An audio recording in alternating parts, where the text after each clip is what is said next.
JJ, ¿por qué me quitas eso ahora? No me lo quites ahora, déjamelo ahí un poquito más. Bueno, vamos a acusar recibo de los crismas. A mí me gustan los crismas, que usted lo sepa, el de papel del cartón de toda la vida. El crisma que se pone así, que lo pone usted en la mesa, eso. Mi crisma del baratillo, mira Manolo. Crisma de, muchas gracias, me encanta un crisma. Y una carta de toda la vida, de la estrella, ahí.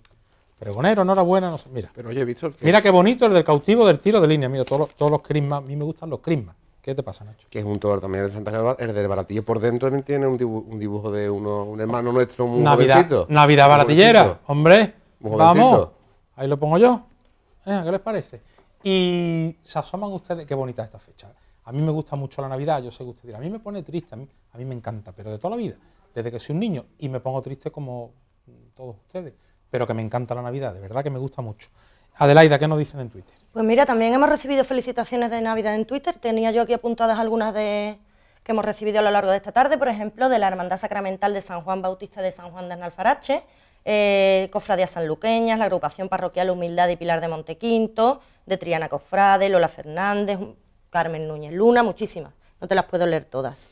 Y Jordi, por ejemplo, volviendo a Triana, espero que la esperanza de Triana siga llevando la caridad por bandera.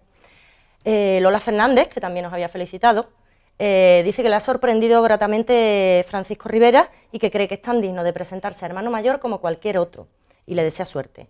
Y Manuel Monge dice que con el respeto debido, lo del fútbol en Semana Santa, que si se va a convertir en una tradición, que bastante tenemos con la lluvia. Bien, gracias, compañera. Recibimos atención ahora, por favor, déle usted a grabar, al sistema que usted tenga de grabación, pero guarde este documento. Y si no, bueno, esto lo vemos en Twitter ya, esto en YouTube, ya mismo, ¿no, Nacho? Entre mañana y pasado tendremos todo. Profesor Juan Manuel Viñarro, buenas noches, bienvenido. Buenas noches, Víctor. ¿Cómo estamos? Muy bien. ¿Todo en orden? Hombre, todo en orden y preparado para... ¿Y mucho trabajo en el taller? Pues sí, estamos precisamente con temas de la pasión, con un yacente y un crucificado. Fíjate qué momento del año para seguir con lo de siempre. A ver, profesor Viñarro, hace poco, por desgracia, hemos tenido otro episodio de un incendio en una hermandad y la pérdida casi total o definitiva de una imagen, en este caso, de la Virgen. ¿Es partidario el profesor Viñarro de las copias de seguridad? Yo soy partidario de las copias de seguridad, pero desde el punto de vista clásico. Es decir, es necesario un modelo material, porque el tema que tanto se está vendiendo ahora de las copias digitales en mallas tridimensionales, pues son fantasías. ¿Sí? Ya que lo que estamos haciendo es cambiando nuestra imagen por un mapa de polígonos y no tenemos máquinas que sean capaces de fresar eso después con la exactitud necesaria. Por lo tanto, evidentemente, hace falta la mano de un artista y una gubia que después dirigiera aquello y evidentemente no se consigue una copia. O sea, me estás diciendo que exista una copia tal cual del natural. Debe de existir física, un modelo físico para que se pudiera conseguir un modelo físico y al mismo tiempo el mapa tridimensional en una malla 3D para que una máquina o brazo robótico pudiera fresar eso de nuevo, y todo lo que sea fresar en madera significaría la intervención de un artista, pero podría tener un modelo de escayola de referencia que sí es una copia literal de la imagen. Yo estoy trabajando con máquinas 3D y sé lo que da de sí, y evidentemente no se puede vender esto como que tenemos una copia de seguridad. Tenemos un mapa de polígonos guardados, simplemente. Después hay que llevar la imagen y no tiene por qué ser exactamente. Evidentemente no vas a reproducir la imagen, vas a reproducir a grosso modo las estructuras, pero sin detalles. Entonces, por ejemplo, una imagen de cuerpo entero, ¿qué hacemos? ¿Copia exactamente igual. ¿Una copia material? La copia material es lo que, por ejemplo, tiene gran poder, tiene pasión, un molde de silicona con madreforma, y guardarla siempre con un positivo porque las siliconas también se alteran con el paso de los años. Y supuestamente si este tipo de tema lo hacemos con el futurible, que el futurible pueden ser 100, 200, 300, Dios quiera que nunca, pero evidentemente a lo mejor el día que haga falta la silicona se ha deteriorado, está rota o ha embebido, y entonces lo que se consigue tampoco es una copia. ¿Cómo? Perdón, es que yo me he quedado un poquito. Como la copia que tiene el gran poder y pasión, ¿cómo es? Decir, son de silicona, de elastómeros. Los elastómeros, si no tienen el molde, no se guarda con un positivo dentro, tiende a deformarse, a contraerse y a, lógicamente, producir pues, unas transformaciones que evidentemente no van a dar lugar a una copia exacta. ¿Y esos materiales cómo se tienen que guardar? Pues hay que guardarlo con un positivo dentro, con una escayola. ¿Qué condiciones? Que tiene que estar... Condiciones buenas de humedad y temperatura, y evidentemente la larga vida que puede tener este producto está lógicamente en entredicho.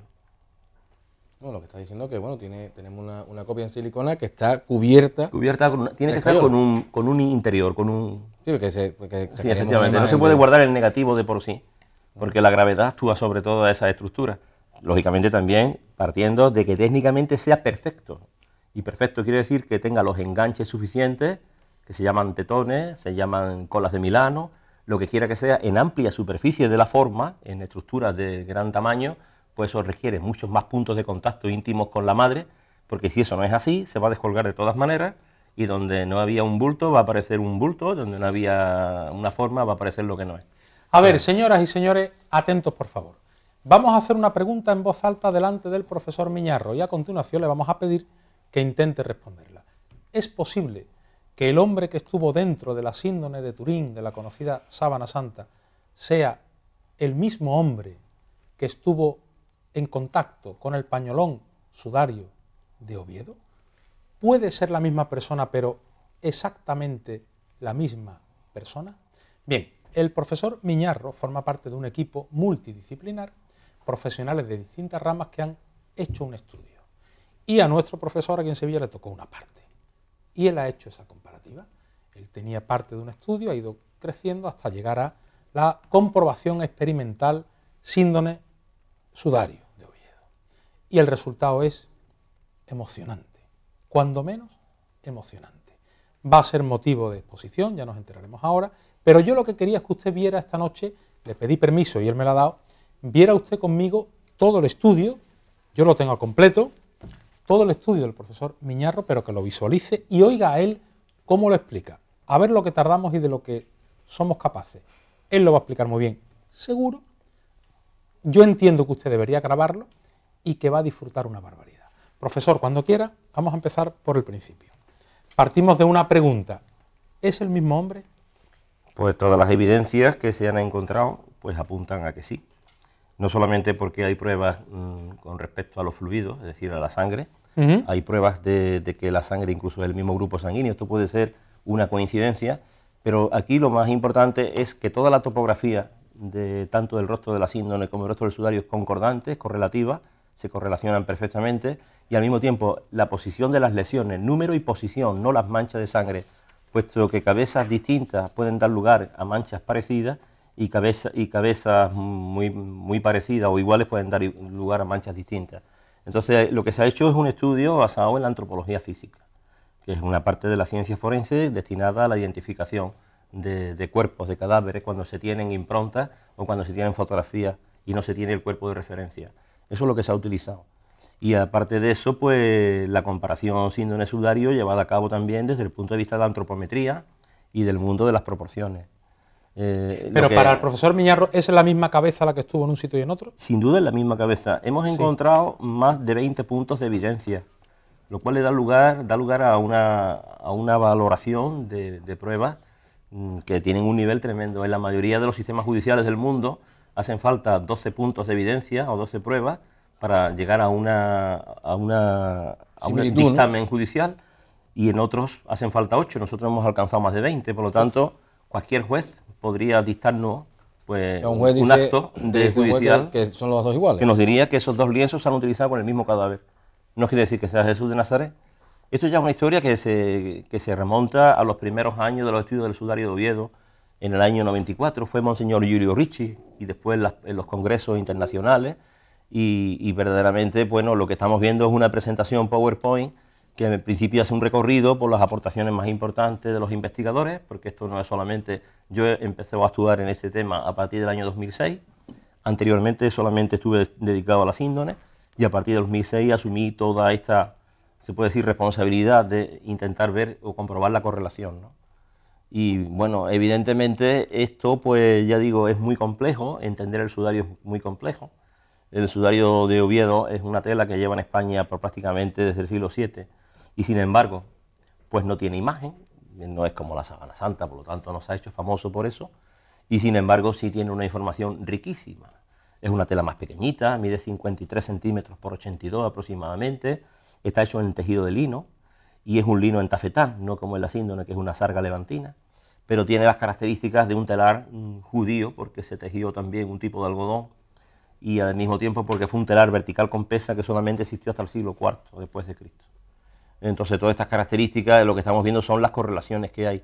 Esto ya pues son estudios que se remontan, ya digo, pues prácticamente desde el año 94, que es cuando se hace el primer congreso internacional en España, y después ha ido enriqueciendo por diferentes autores, y ahora hemos llegado a un momento metodológico en el que ya se ha avanzado tanto en el estudio del sudario de Oviedo. El 6 de diciembre celebramos el 25 aniversario de la fundación de la EDICE, y entonces, pues claro, pues creímos ya el año pasado que era el momento de presentar a los italianos, y fundamentalmente al Obispado de Turín, presentar nuestras conclusiones. Mi pregunta, profesor, es si el pañolón de Oviedo supuestamente estaba por delante de la sábana de Turín, ¿no? El pañolón de Oviedo sabemos que se utiliza con el cadáver cuando está en posición vertical. Evidentemente, podemos deducir que es una cruz y que además está en posición vertical por suspensión, probablemente en los brazos, no es un ahorcado, puesto que hubiera sido un ahorcado no habría emanado fluido de edema cadavérico ni por la nariz ni por la boca. Entonces fue alguien que llevaba ya cadáver a la hora, justo, hacía una hora que había muerto cuando le pusieron la tela, cubrió esa cabeza durante un tiempo y después fue cubierto de otra forma, es decir, se utilizó de dos maneras distintas con ese cadáver, en una primera etapa en posición vertical, en una segunda etapa ese cuerpo se pone o se coloca de decúbito prono lateral derecho y es trasladado a un lugar cercano porque calculamos unos movimientos de unos aproximadamente 10 minutos y hay una serie de manos, una izquierda de varón y una derecha de joven o de mujer, que se manchan de sangre y a su vez manchan la tela, con lo cual dejan huellas. Tenemos huellas digitiformes. Y al mismo tiempo, todas las lesiones que hay en ese rostro revelan que hay una coronación, que probablemente pensamos que es una coronación de espinas porque deja unas heridas con unas manchas de sangre puntiformes que le decimos en todo el perímetro de la cabeza, y que todo esto pues concordante con la síndrome de una manera extraordinaria. El parecido que existe simplemente por comparación, sin hacer un análisis antropológico, ni antropométrico, ni forense, es ya impresionante, ¿no? Solamente el parecido, cómo se parecen entre sí las huellas que hay en una cosa y las huellas que hay en otra, siendo dos telas que tienen historias totalmente distintas. Claro, al principio todas estas imágenes son de la parte de mis estudios sobre la síndrome, porque aquí lo que intentamos hacer es tener la información suficiente de la sábana santa y la información suficiente del sudario, y con independencia una cosa de la otra. Y ahora, una vez que tenemos esa información, la cotejamos y la contrastamos y desarrollamos un método para poder comparar fotografías. Porque aquí lo que se hace es una fotometría realmente, es decir, nos basamos en infografía, nos basamos en una técnica que se utiliza en medicina forense desde el año 1898, que es la comparación fotográfica. Lo que pasa es que hoy día tenemos unos programas que nos permiten hacer unas comparaciones extraordinarias. En la sábana santa de Turín además hay una característica muy interesante. No solamente es una tela con manchas de sangre, sino que es una tela con imagen que encima tiene información tridimensional. El sudario hemos dicho que no tiene imagen, pero la información tridimensional nos la da la sangre. ¿Por qué? Porque la sangre se comporta como un fluido y recorre la superficie de la cabeza y del rostro atendiendo a los accidentes topográficos que hay en ese rostro. Y nos revela cómo hay un pómulo derecho inflamado, cómo hay un arco superciliar inflamado también, cómo hay una nariz torcida y cómo esto después pues, se puede de alguna manera comparar con la topografía de la síndrome y son concordantes. ¿Cómo llega el sudario de Oviedo a España, profesor? El sudario de Oviedo a España tiene una historia bastante, que ya no es leyenda, en parte sí hay bastante leyenda, pero hay documentos. Hay documentos que son perfectamente correlacionados con esa historia de tradiciones, ¿no? Nos dice que entra por Cartagena, aproximadamente pues, en el siglo VII, el año 617 aproximadamente. A partir de ahí llega en un arca, es decir, la historia del sudario es la historia del arca santa que sale de Jerusalén en el año 614 cuando entran los persas por Corroe II y los cristianos tienen que refugiarse en otro sitio. Se van hacia Alejandría, de Alejandría cruzan hacia un puerto bizantino y cristiano que era importante en aquella época en el Mediterráneo, que era Cartagena, y de ahí se dirigen a Écija. San Fulgencio los recoge, los recibe, les da hospedaje y los traslada, lógicamente los envía a Sevilla, lógicamente a manos de San Isidoro. Y San Isidoro recoge el arca santa. Sabemos que aquí en Sevilla está aproximadamente 25 años hasta que muere San Isidoro y a partir de ahí va a Toledo. ¿El sudario de Oviedo estuvo en Sevilla? El arca santa. El arca, sí. 25 años. Estuvo 25 años. Muere San Isidoro en el año 636, pasa a Toledo, a mano de San Ildefonso, discípulo de San Isidoro, y allí está hasta el año unos 75 años, hasta que la victoria musulmana pues, hace que los cristianos tengan que salir huyendo, huyen con la reliquia, se refugian en los montes asturianos. Allí todavía hay un lugar que se conoce por el nombre de Mont Sacro, y existen allí unas ruinas que probablemente fue el lugar donde se guardaron las sacras reliquias. Allí están hasta que Alfonso II del Castro funda la ciudad de Oviedo. Bueno, se funda la ciudad de Oviedo, Alfonso II del Castro construye su palacio, y en el palacio pues levanta la Cámara Santa, que actualmente sigue siendo la misma, está dentro de la Catedral Gótica de ahora, y allí guarda el Arca Santa. Estamos hablando de la época de la fundación de Oviedo. Después ya tenemos toda una historia que se escribe posteriormente, hablando de la leyenda. Tenemos documentos en Francia, en Bruselas, en España, en distintos sitios, documentos antiguos que nos hablan de que esta historia es verdad, de que esta tela viene desde ese momento. ¿Qué fue el sudario de Jesús de Nazaret? ¿Por qué lo decimos? Porque toda la tradición siempre dijo que en el Arca Santa había una cosa que se llamaba Sudarium Domini. Y es una tela sucia, arrugada, sin aprecio alguno, puesto que nunca se ha visto en ella imagen. Y eso, lógicamente, es lo que hace que a lo mejor pensemos de que sea absolutamente cierto que aquello se conservara, porque se decía que era el Sudarium Domini. Bien, atención ahora, porque están ustedes a punto de ver la fase final de una quinta etapa del estudio que yo les quería mostrar, que tiene que ver con los primeros estudios del profesor Miñarro. Efectivamente, ahora lo que vemos... Vamos a llegar ahora a la sexta etapa, que es la que nos trae claro, aquí, son las importantes. Claro. Esto es lo que estamos viendo, son los estudios sobre el sudario. Hemos visto estudios sobre la síndone. He dicho que estos dos objetos hay que estudiarlos independientemente. Hay que intentar comprender la forma de las manchas. Aquí lo que estamos intentando, pues a través de experimentos que se han hecho, se diseñaron 4 experimentos prácticos para intentar reproducir las huellas del sudario partiendo de rostros humanos, y entonces no cabe duda que así identificamos las estructuras que dejaron esas manchas, con lo cual se pueden aislar perfectamente los accidentes topográficos de ese rostro, estudiarlo en extensión para ver de alguna manera la corrección necesaria de pasar de las 3 dimensiones a las 2 dimensiones. Hay unas deformaciones, esas deformaciones hay que estudiarlas. Lo que estamos viendo son los datos antropométricos, eso es lo que sabemos que podía medir la cabeza no esquelética de ese hombre, 22,5, estas son medidas de tablas antropométricas, que nos hablan también de una serie de puntos de enclave que lo estudian todo médico forense, sobre todo dedicado a la antropología física, que son los puntos cefalométricos o craneométricos. Toda cabeza tiene 22 puntos y todos los solemos tener en sitios previsibles, con lo cual podemos estructurar perfectamente todo eso. Esto es ya la compatibilidad entre las dos cosas. Fijaros que esa imagen... A ver si es el mismo hombre o no. Venga. Está reproduciendo, en un lado tenemos el hemirrostro izquierdo de la síndone y en otro lado el hemirrostro derecho del sudario. Fijaros cómo ambas telas forman el mismo rostro. Vamos, el mismo rostro no, que complementan el rostro. Y además hay una concordancia tremenda en las estructuras. La sangre que está en el lado izquierdo de la pantalla sale de la fosa nasal. Es una efusión de sangre tremenda que sale de ahí. Estas fueron las primeras pistas que nos llevaron a este trabajo. Nos llamó la atención el parecido que había, después nos llamó la atención comprobar que las lesiones estaban en el mismo sitio, y después nos llamó la atención comprobar que la sangre se movía por una topografía exactamente igual que la información tridimensional de la síndone. Todos estos puntos de atención, y abajo tenemos unas fotografías que ilustran la información tridimensional de la sábana, y después al mismo tiempo tenemos lo que vemos en el sudario. Las últimas fotos pues son muy relevantes porque nos dicen que ese parecido existía. Claro. ¿Es el rostro de dos hombres con las mismas lesiones o es el mismo hombre? A ver. Tenemos la fotografía de Tamburelli, que es la que se ve de ordenador, y tenemos el sudario de Oviedo. Fijaros cómo el pómulo derecho tiene un área de superficie que es exactamente compatible con la deformación que existe ahí. Eso es una pista no solamente impresionante, ¿no? Decimos, a mí me estos rostros son de... la cara de Cristo me emociona a mí, profesor. ¿Se trata del mismo hombre? Claro, esa es un poco la cuestión. Hombre, viendo lo que estamos viendo aquí, ¿no? De la síndone y no, pero... vamos a ver, la probabilidad de que existiera tanta compatibilidad... Sí, ya, pero evidentemente en medicina y en ciencia hay cosas que se pueden considerar como extremadamente probables, hay otras cosas que se pueden deducir y otras cosas que son especulativas. ¿Y esto es especulativo? Aquí especulaciones, nosotros no estudiamos ni trabajamos sobre especulaciones, trabajamos sobre la posibilidad de tener evidencias que nos lleven a certeza, y al mismo tiempo las que no nos llevan a certeza, que nos lleven a deducciones lógicas, basadas en esas evidencias. Podemos decir lógicamente que son la misma persona, sí, y que son lo mismo, que han estado en el mismo cuerpo y que es una parte de lo que supuestamente hay una compatibilidad que es verdaderamente inquietante. O sea, si 100%. Esto, pues un 89, 95%.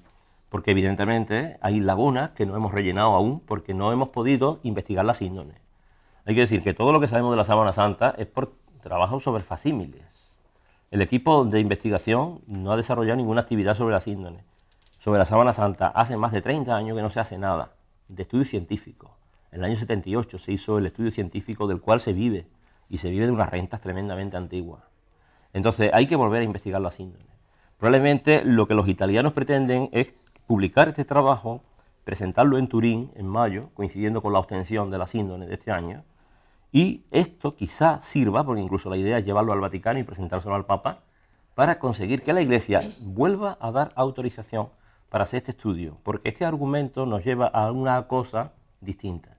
La síndone tenía agotado todos los caminos, y después del año 88, cuando el veredicto del carbono 14 dejó para muchos cerrado el tema, la Iglesia no se quiere meter en más charcos. No quiere, no se fía de la ciencia. ¿Por miedo a qué? No se fía de la ciencia. Yo creo, profesor, que el que más o menos, digámoslo así, ¿no?, que sea creyente, bueno, mire usted, yo es que estoy viendo ahí y yo veo la imagen del que yo le rezo, ¿no? O sea, aunque sea mi Cristo en otras imágenes, pero yo puedo decir tranquilamente que ese hombre que está así es Jesús de Nazaret. Es que hay otra cosa que también, igual que se parecen las imágenes, se parecen las improntas, se parecen las lesiones, se parecen las fotografías entre lo que son las dos telas y parecen que apuntan al mismo cadáver, también sucede que iconográficamente hablando, las dos cabezas se parecen al personaje de Jesús de Nazaret que conocemos a través de la historia del arte desde el siglo VI. ¿No? Y la Biblia, ¿no? Puede ser una coincidencia, ¿no? O puede ser que efectivamente ese parecido relato, ¿no?, iconográfico nos lleve a que verdaderamente tuvo que haber un referente en los primeros tiempos, lógicamente a partir del siglo VI, que es cuando cambia la iconografía de Cristo, y eso referente probablemente fue la síndone, lo que estaba entonces en Edesa, y en el año 944 pasó a Constantinopla, y es lo que se venera en Turín hoy, porque eso parece ser que se le sigue casi linealmente, con algunos altibajos de vacíos históricos. Profesor, que yo me pierdo. ¿Qué es el estudio antropométrico y los puntos cefalométricos? ¿Eso qué son? Eso es quizá lo más interesante del proceso, porque resulta que esos son enclaves que hay que encontrar en una cabeza y en otra, es decir, tanto en el sudario de Oviedo como en la síndone. Una vez que se encuentran estos puntos, establecemos la confrontación. Es decir, tenemos que saber con qué comparar. Entonces, para eso hace falta las tablas antropométricas y los puntos antropométricos. Es decir, no trabajamos con simplemente las manchas de sangre. Trabajamos con las manchas. Para que nos entendamos, un punto antropométrico, ¿qué puede ser? Un enclave geográfico que tiene una disposición en el espacio. Es decir, nosotros tenemos uno de los puntos más interesantes que tenemos como punto fijo, y de él arrancan muchos de ellos, es el punto nación, que está justo donde se puede decir que termina, donde termina la parte blanda de la nariz. Si nosotros nos movemos la nariz, se mueve tomando como punto fijo ese punto. Ese es el riñón. A través de ese punto, localizamos el resto de los puntos.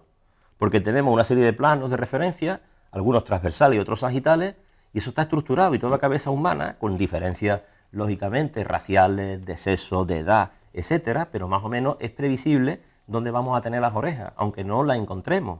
Y entonces, al encontrar las orejas, encontramos sus puntos de referencia, y a partir de ahí pasamos a la región del cráneo, la parte occipital y todo. Profesor, podemos decir que incluso ese punto es un punto que en el hombre que sale en la sábana y está en el pañolón de Oviedo, es un punto que a lo mejor incluso podría estar un poco desviado, ¿no? Puesto que hay arrugas. Y de hecho, al señor, ¿no?, tenía la nariz partida o movida hacia un lado. Esas desviaciones incluso se repiten en una tela y en otra.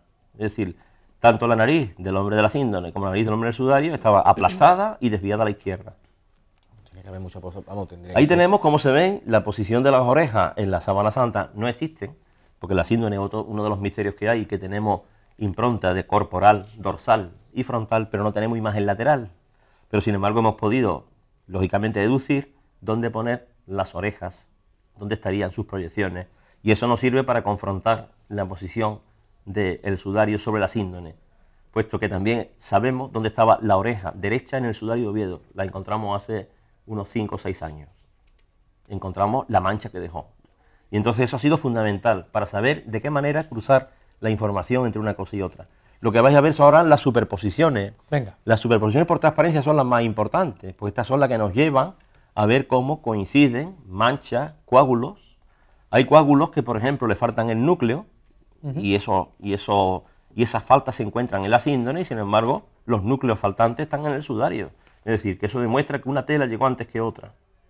Y entonces la sangre que estaba más fresca transmitió la masa del coágulo, la masa del núcleo del coágulo se transmitió al sudario y por lo tanto ya no se transmitió a la sábana. Esta es la superposición. Eso es una superposición por transparencia. Después vemos la fotográfica, que son las más... Bueno, ahí se ve como las manchas puntiformes de la nuca coinciden todas, o una gran parte. Hay una parte que no coincide, pero esas manchas de sangre no tienen por qué coincidir en forma. Coinciden en posición y en distancia. Eso quiere decir que las heridas son las mismas. Sería ya increíble que encima coincidieran las formas de sangre. Ya digo, yo me mancho o tengo una herida en la mano, o dos heridas en la mano, me pongo un pañuelo y dan dos manchas de sangre, y si me lo pongo otra vez al rato, darán dos manchas distintas. Pero evidentemente la distancia entre esas dos manchas es la misma. Será la misma. Igual que el número de manchas según el número de heridas. Y eso es lo que estamos comprobando. Aquí vemos la impresión del sudario sobre la síndone, una transparencia del sudario sobre la sábana. Es una imagen abstracta, pero está reforzada por la fotografía de lo que vemos en la síndone que estamos viendo. Y ahí vemos pues cómo hay un coágulo que tiene la ceja izquierda, que tiene una gotita, y esa gotita está en un sitio y está en otro sitio. Y además el coágulo, ese el núcleo faltante en la síndone, está en el sudario, en el sitio previsible. Eso ya es de una coincidencia tal que evidentemente nos lleva a ese valor probativo que tiene todas estas cosas que estamos viendo. O sea que no es un capricho, ni se basa en que simplemente hayamos hecho coincidir las cosas de una manera aleatoria, porque eso era una cosa que se ha dado. En algunos congresos se han presentado ponencias sobre este tema y se confrontaba la información sin tener en cuenta la posición relativa de las cosas. ¿En este equipo cuántas personas han trabajado o estáis trabajando? El equipo, el EDICE, está compuesto por unas 40 y tantas personas. Y de los 40 y tantos, pues hay una parte que somos españoles de distintas universidades: Oviedo, Salamanca, Valencia, la Complutense, Sevilla, la Pablo Olavide también, y la mía, que está representada por mí, ¿no? Porque no hay otra persona miembro. Y después tenemos una parte del equipo italiano, que forma parte también del EDICE, y una parte del equipo americano encabezado por John Jackson. Que John Jackson es considerado como el mayor experto que hay en la síndrome, fue uno de los directores del STUR. Y una persona, profesor, una persona que es creyente, que sabemos que, por supuesto, eres creyente, cuando se enfrenta ante estas cosas, ¿qué piensa? Yo cuando me enfrento a estas cosas... ¿Le da miedo? ¿Deja esa parte creyente o de fe apartado y solamente se pone como técnico? Claro. ¿No le da ese miedo de...? No, para nada. Yo no creo en la síndrome, ¿eh? Vamos, que yo no soy creyente por la síndrome. No, yo no estoy diciendo, pero que si puede decir, pero no estoy diciendo que sea uno creyente por la síndrome, pero ¿la síndrome puede reafirmar más esa creencia? De la persona esa que decimos que bueno, que murió por nosotros. Hombre, evidentemente todo esto lleva muchas reflexiones. Evidentemente es muy difícil abstraerte de lo que significa esto y del poder cultural que tiene. La sábana santa tiene un poder cultural enorme. Y al mismo tiempo hay una cosa que es a lo que yo le tengo miedo. La sábana santa, dijo Freurin Lemberg, la experta en tejido que la restauró en el año 2002, que la síndrome tenía también la posibilidad y la facultad de actuar como un espejo, donde no solamente se podía reflejar tus inquietudes, también tu vanidad y tu ansia de protagonismo. Y esa es la realidad. La síndrome hay que pasar de ella en muchos aspectos para que no actúe de ese espejo donde se quieran reflejar las cosas que tú, de alguna manera, crees en ellas. Es decir, esto hay que verlo como un objeto material que es, no es más, es un objeto material. Entonces, como tal, tiene que ser analizado. Aquí no hay que hablar ni de resurrección, puesto que lo que estamos viendo es un cadáver. Por lo tanto, fijaros cuando se habla de que la sábana santa puede ser una prueba de la resurrección. No, porque estamos viendo un cadáver. Otra cosa es explicar cómo ese cadáver está presente y ausente a la vez, porque esa es una realidad. Es difícil de entender, habría que explicarla de una manera mucho más despacito, evidentemente, pero es verdad, si no fuera por la inmovilidad de ese cuerpo y al mismo tiempo por la ausencia de ese cuerpo, la presencia y la ausencia, no serían posibles ni el sudario de Oviedo ni la sábana santa. Este cadáver no siguió con estos lienzos, cosa que no le suele suceder a ningún cadáver amortajado. Su cuerpo termina con los lienzos y los lienzos terminan con su cuerpo. Hay una corrupción de todas las estructuras orgánicas a la vez. Sin embargo, aquí llega un punto y un momento del uso de estas telas en el que el cuerpo no está. Se lo llevan. Puede ser, pero no lo quitan mecánicamente. ¿Qué sucede? No lo sabemos. ¿Se descompone? no hay huellas. ¿Hay algún signo de corrupción? Cero. Ni siquiera amoníaco alrededor de los orificios naturales. En caso de descomposición del cuerpo, ¿hubieran quedado signos? Totalmente. Sí, al 100%. Muchísimo. O sea, seguro. Muchísimo. Incluso no nos llegaría, por ejemplo, hay una cosa que no se descompone. La sangre, por ejemplo, que está en el sudario de Oviedo y la sangre que está en las índones, los coágulos están completos. No le ha sucedido un fenómeno que es la fibrinólisis. La fibrinólisis sucede entre las 35 y las 40 horas a la sangre. Se destruyen los coágulos de fibrina y la sangre se altera y se dispersa y el coágulo se desintegra. Es decir, sin embargo, los regueros de sangre y los coágulos los tenemos completos. A la sangre que hay en estos tejidos no le ha sucedido ese proceso natural que le pasa a toda sangre. ¿Y la ciencia cómo explica la ausencia de ese proceso? No lo puede explicar. Como tantas cosas no podemos explicar. No podemos explicar un agujero negro y sin embargo es una realidad física. Y muchas veces pues no entendemos muchas de las cosas que pasan en el universo y sin embargo las explicamos, incluso la propia materia la definimos, no porque sabemos lo que es, la definimos con una sencilla frase que se dice, que es la materia, lo que las cosas son por lo que hacen. Fíjate la manera que tenemos de definir la materia y aún hoy la tenemos. Entonces, ¿cómo podemos entonces entrar en el tema de cómo explicar la ausencia y a la vez la presencia de este cadáver? Porque hay la suficiente información del cadáver para reconstruirlo. Y eso es increíble. Eso ya no debería de suceder. ¿Cómo es posible que con la ausencia del cadáver tengamos a su vez tantísima información de ese cadáver? ¿Se conservan sudarios o sábanas que envolvieran cadáveres de la época para ser comparados con estos? Ninguno. Hay fragmentos bueno, sabemos que en Egipto, por ejemplo, y de cualquier museo que vayamos de antigüedad egipcia, vamos a encontrar montones de lienzos, contacto con cadáveres, donde hay todas las manchas de putrefacción, corrupción, líquidos de embalsamamiento, etcétera, etcétera, pero no vamos a encontrar imagen nunca. Estas son las superposiciones increíbles. Aquí es donde se ve el número de puntos de evidencia. Fijaros cómo en un sitio y en otro. En un lado tenemos el sudario de Oviedo, en otro lado tenemos la sábana. Fijaros cómo hay heridas que están en el mismo sitio.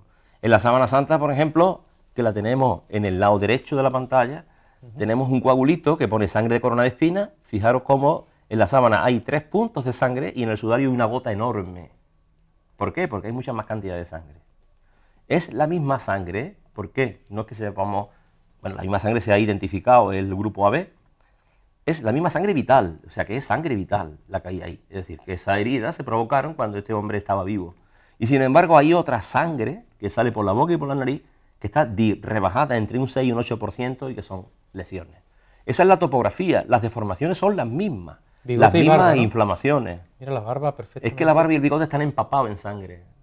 El líquido de edema cadavérico. Y hemos encontrado en el sudario de Oviedo una cantidad enorme de fibrina. Y la fibrina se produce en las cavidades internas del organismo. ¿Qué quiere decir? Que salieron por la boca y la nariz. Y para que eso pase, se tiene que igualar la presión hidrostática. ¿Qué quiere decir? Que deducimos que el hombre del sudario tenía perforada la caja torácica. La lanzada. Sí. Si no es así, no habría salido la fibrina por la nariz y la boca. Entonces, en las índones tenemos que buscar la fibrina. Por eso es tan importante. Por eso es tan importante que analicemos la sábana. Y probablemente en el mes de mayo puede ser que se produzca el milagro de que el equipo nuestro, que nuestro EDICE, tenga la posibilidad, en el cambio de gas que se hace para la obtención, tengamos la posibilidad de poner el microscopio. Solamente se ha pedido media hora. Y sabemos lo que tenemos que buscar. ¿Y cuándo se sabe si os lo conceden? Lo sabremos en mayo. En mayo. Coincidirá con, si todo sale bien, con la presentación de la publicación de este trabajo en Turín, que se hará aprovechando la obtención. Parece ser que el equipo italiano, que el Centro Internacional, dirigido por Bruno Barberí, pues está decidido a que se haga una presentación por todo lo alto, es lo que ellos comentan en Turín, y que quieren a su vez que esto después lo traslademos al Vaticano.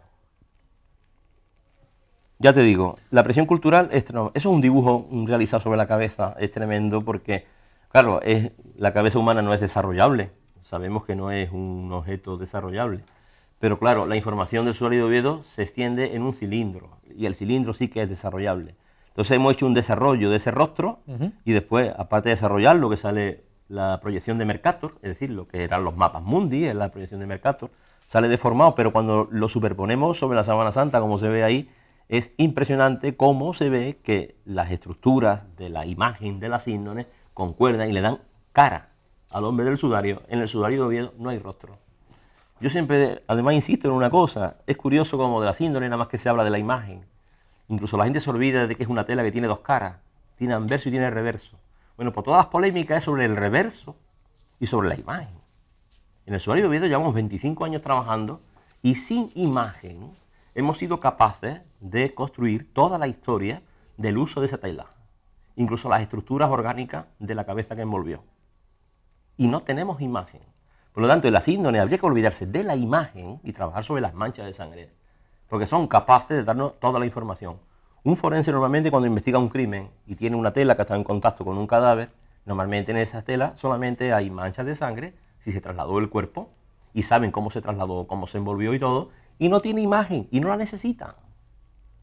Por lo tanto, yo siempre digo lo mismo. Esto de Leonardo, bueno, vamos a ver. ¿Por qué solamente vemos de este problema la cúspide del iceberg? Si aquí hay un objeto físico con manchas de sangre físicas que se pueden analizar. Que nos van a dar una información. Desde la medicina forense, y con eso tenemos suficiente. Claro, cuando ya cruzamos todo esto, pues ahí se ven, por ejemplo, las superposiciones de una cosa y de otra. Ya digo que esto es una presentación, no tiene nada que ver con el trabajo. Este trabajo, desde luego, es publicable, se va a publicar. No es asequible a cualquier público. Hace falta una información de antropología física, antropología forense, anatomía artística, las técnicas, lógicamente, y la metodología del mundo de las proporciones, de los cánones artísticos, que de hecho no para nada está despreciado por los antropólogos. Dicen que es la manera científica de acercarse a la antropometría del hombre. Luego, todo esto se ha intentado utilizar, claro, evidentemente, porque yo soy un escultor que tengo que construir cabezas desde la nada. Desde la nada. Empezamos con un palo y terminamos con una cabeza completa. Y situamos en el espacio todos sus elementos constituyentes. Evidentemente, esto mismo lo estoy haciendo, pero no parto de la nada. Tengo la información que hay en la sábana y en el sudario. ¿Cuándo se supo, profesor, que el grupo sanguíneo era AB? Pues se hizo del sudario de Oviedo, se hizo 3 análisis en tiempos distintos por especialistas distintos y los resultados fueron los mismos. ¿Esto qué quiere decir? Que la síndrome solamente se ha hecho una vez, lo hizo Baima Bolón. Sin embargo, en el sudario de Oviedo lo ha hecho Baima Bolón y lo ha hecho Delfín Villalaín, catedrático de Medicina Legal de Valencia, con Teresa Ramos, su mujer, que es profesora titular de la Complutense en Medicina Legal también. ¿Y ese grupo sanguíneo es habitual? Ese grupo sanguíneo sabemos que en poblaciones europeas, en la Edad Media al menos, era poco abundante. Sin embargo, sabemos que sí que es muy abundante en todo el Oriente Medio. Podemos saber que es AB, pero para que coincida tanto uno como otro, ¿hay algún tipo de característica o algo para que podamos decir que los dos grupos sanguíneos son iguales? Simplemente es AB. Y una de las cosas que es curiosa es que la mayoría de los milagros eucarísticos, que hay algunos investigados científicamente, como el milagro eucarístico del anciano en Italia, el grupo sanguíneo de ese cáliz que se fluyó, que la sangre fluyó de la Sagrada Forma, cuando el sacerdote dudó de la consagración, el grupo sanguíneo es AB. Ahí lo tiene. Bueno, están terminando ya las imágenes de este estudio. Hemos dicho que irá a Italia, ¿no? Bueno, está en la parte del profesor Miñarro, pero habrá otros profesionales haciendo lo suyo. Lo que se va a publicar es mi parte solamente. Vale. El equipo entregó el informe completo, que no solamente es la parte esta de correlación e información, sino en el sudario, sino la parte de medicina legal, en toda la parte de análisis que se han hecho. Se han encontrado células epiteliales en el sudario de Oviedo, también hemos encontrado pelo, bastante cantidad, se han encontrado hongos, tenemos también una contaminación complicada, la historia, todo eso. Varios capítulos forman el informe es un tocho bastante extenso, se entregó en diciembre del año pasado a Oviedo, al Cabildo Catedral. Profesor, y de este informe solamente se va a publicar la parte esta de correlación, porque es la que pensamos que puede abrirnos la puerta de la síndrome.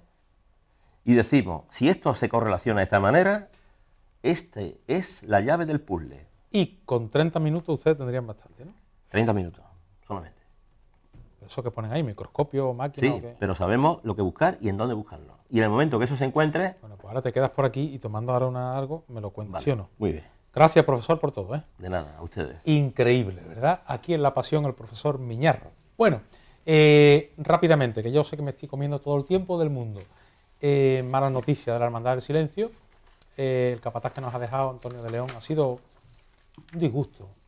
Ha ocurrido todo, al menos los no allegados no se esperaban nada. Malo lo que ha ocurrido. Bueno, pues el pasado día 19 pues nos dejó un infarto, nos dejó sin tener la presencia de Antonio León, capataz que era de esta corporación, más de 20 años al frente del Nazareno que estamos viendo aquí, un referente dentro de la hermandad, y bueno, pues tristemente ha fallecido y nos ha dejado un gran cofrade, y desde aquí nuestra más sincera pésame a esta familia y a esta hermandad, porque bueno, era una persona muy querida y muy llegada a la misma. Muy bien, hay que agradecer a las hermandades del Lunes Santo, atención, en la acción social, esa entrega de un donativo a ARPA, una asociación que en Sevilla está trabajando mucho y bien.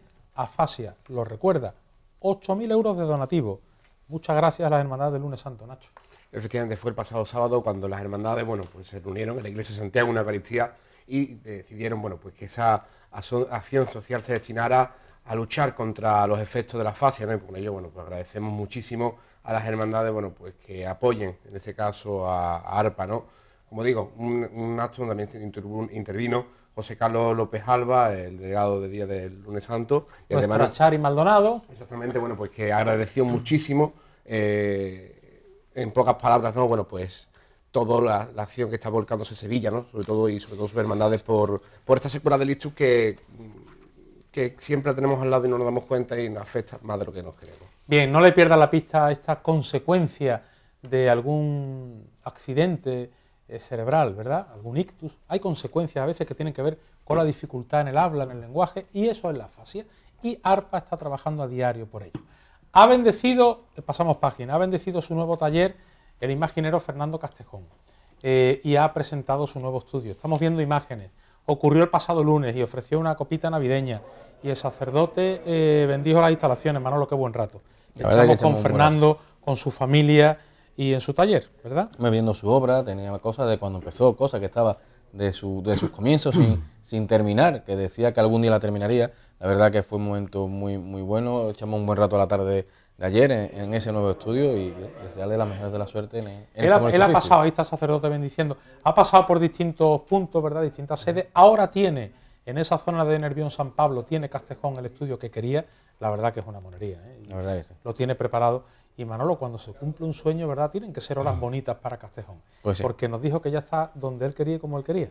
Yo creo que él nos lo dijo, ¿no? Que era donde él quería estar, que se veía asentado y estábamos a gusto donde estaba en su nuevo estudio y además lo demostraba, ¿no? Que era donde quería estar y con mucha ilusión en este nuevo proyecto.